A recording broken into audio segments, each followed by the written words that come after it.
Hello मेरे प्यारे बच्चे, कैसे आप सभी। आई होप आप सभी अच्छे होंगे। स्वागत है आप सभी का हमारे यूट्यूब चैनल टारगेट रिजल्ट पर। मैं आपका अपना देबू सर। जैसा कि आप सभी को पता, मैं 10th क्लास एनसीईआरटी का मैथ सॉल्यूशन कर रहा हूँ। तो आइए एक बार फिर से आप सभी के लिए एक्सरसाइज 1.2 का प्रश्न संख्या 4 को लेकर आप सभी के सामने मैं उपस्थित हुआ हूँ।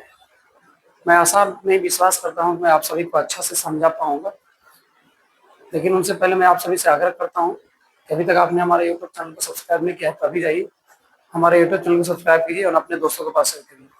प्रश्न संख्या 4 कह रही है, प्रश्न संख्या 4 कह रही है कि HCF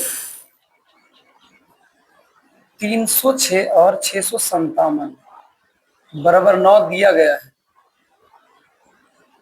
है। LCM 306 और 657 का ज्ञात कीजिए।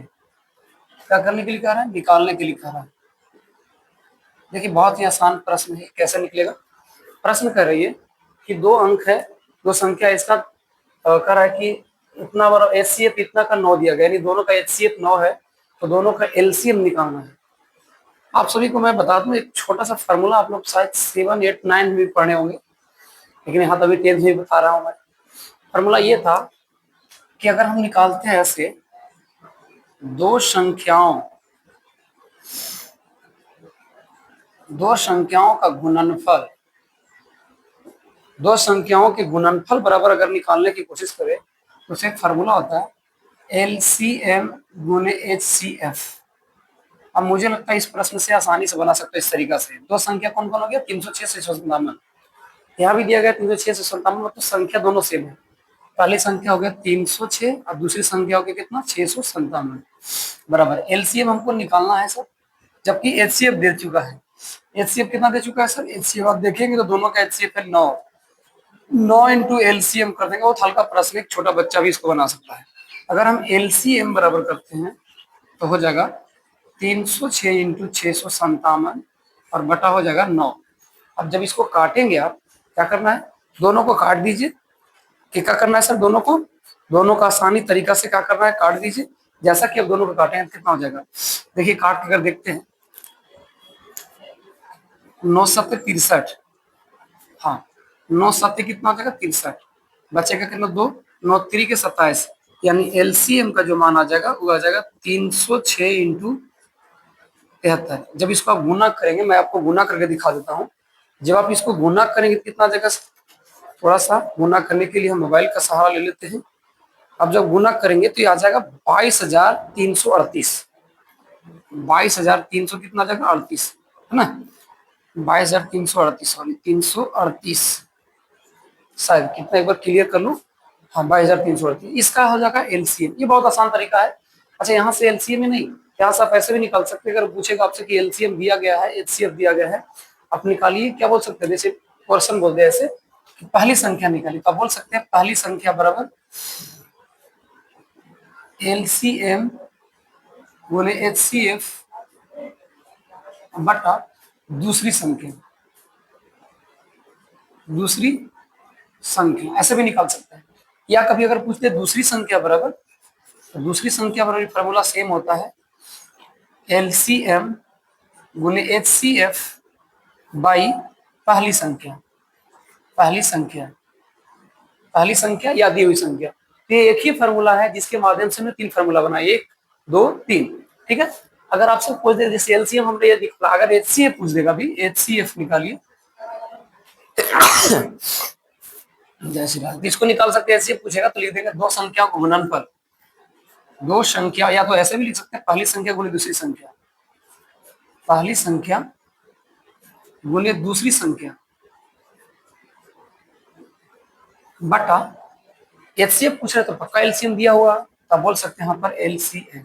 अब इस माध्यम से आप कोई भी प्रश्न होगा इसका एलसीएम एचसीएफ आसानी तरीका से निकाल सकते हैं। अगर ये समझ में आया तो मैं चाहूंगा इस वीडियो को पॉज करिए और आराम से जाइए। अब क्या करना है, पॉज करके उतारिए, तब तक हम दूसरा प्रश्न को बनाता हूँ। ठीक है,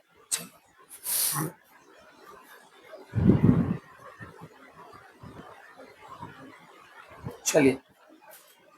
आई होप आप सभी इसको नोट कर चुके हैं। मैं इस प्रश्न को साफ करता हूँ और नेक्स्ट प्रश्न के लिए आगे बढ़ते हैं। ठीक है, चलो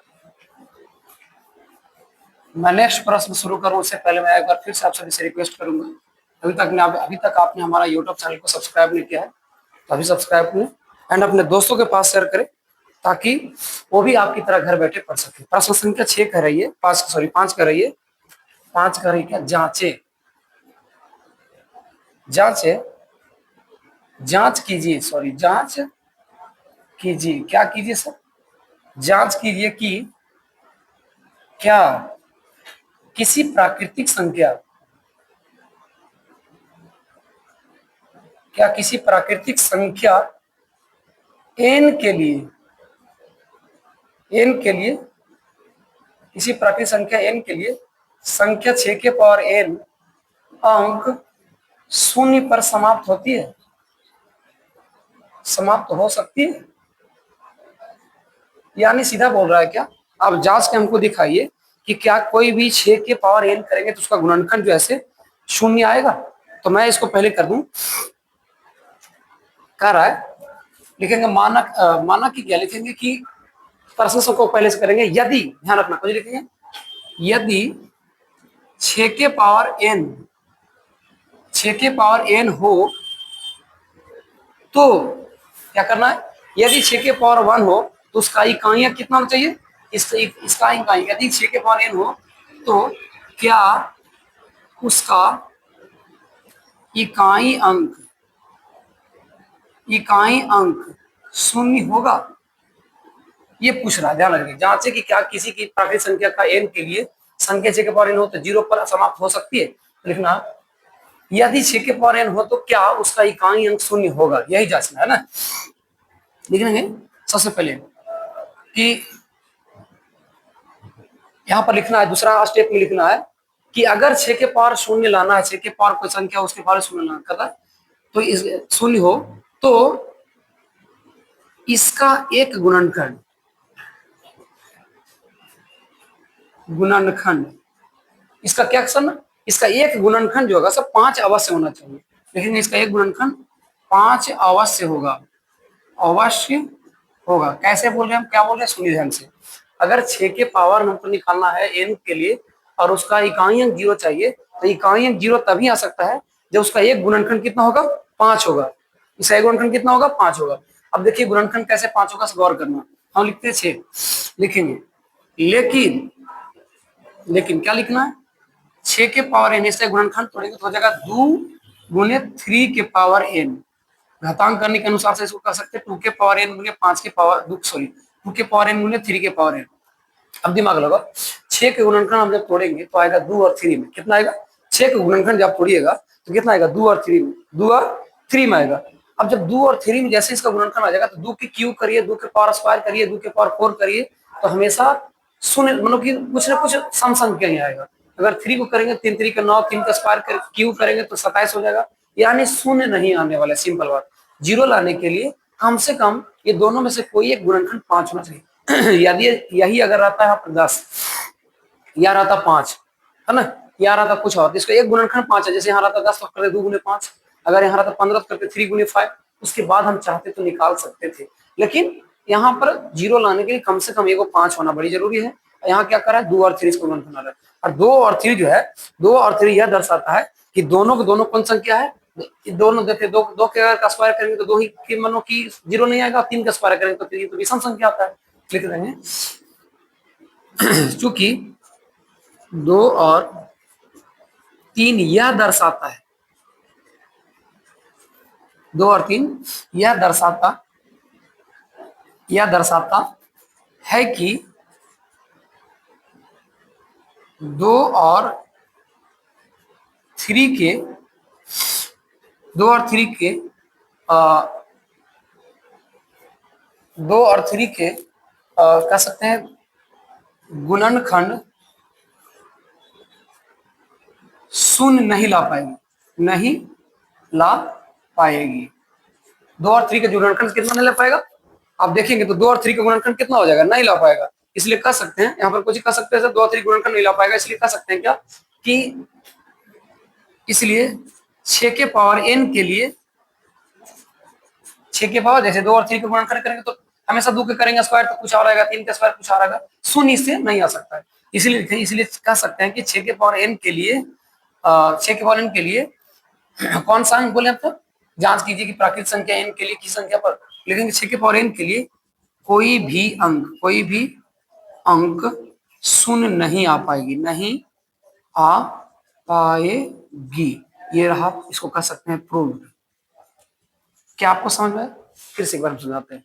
देखिए प्रश्न, लाइन कट रही थी थोड़ा सा इधर, इसलिए दिमाग में इधर जा रहा था। लाइन बहुत ज्यादा गर्म लगता है यहाँ पर, है ना, लेकिन तब पर भी सोचिए आपके लिए गर्मी में भी मैं वीडियो अवेलेबल कर रहा हूँ। प्रश्न कहा जांचे कि क्या किसी प्राकृतिक संख्या का n के लिए 6 के पावर n पर शून्य होगा। तो पहली बात जान लिया, अगर 5 का रहता एक गुणनखंड कम से कम इसका तो शून्य हो सकता था, लेकिन 5 नहीं है। हम क्या किए, यदि 6n हो तो उसका उसका इकाई अंक शून्य होगा, ये देखना है, जांचना है, सिद्ध करना है शॉर्ट में अगर बोला जाए तो। ठीक है, तो इसका गुणनखंड 5 अवश्य होगा। अगर शून्य लाना होगा तो इसका गुणनखंड कितना होना चाहिए, 5 होना चाहिए। हमने लिखा, लेकिन 6 के पावर n करेंगे तो 2 गुने 3 इंटू पावर n करेंगे, जिसको n करेंगे तो घातांक करने के अनुसार से यहाँ लिखते हैं घातांक करनी के अनुसार, घातांक करने के अनुसार 2 के पावर n कर दिए। अब इसका पावर करेंगे n तो कुछ नहीं होगा, इसका पावर भी n कर मतलब आएगा अंक, लेकिन 0 नहीं आएगा।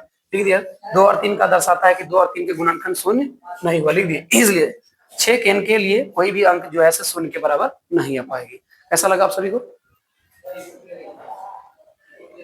अगर अच्छा लगा तो मैं चाहता हूं कि इस प्रश्न को आप एक बार 2 बार फिर से जांच सकते हैं और देख लीजिए, एक बार चेक करिए। अगर समझ में आता है तो लाइक करें, कमेंट करके बताएं कि आप वीडियो हमारी कहां से देख रहे हैं। फिर मिलते हैं नेक्स्ट वीडियो में, तब तक के लिए धन्यवाद।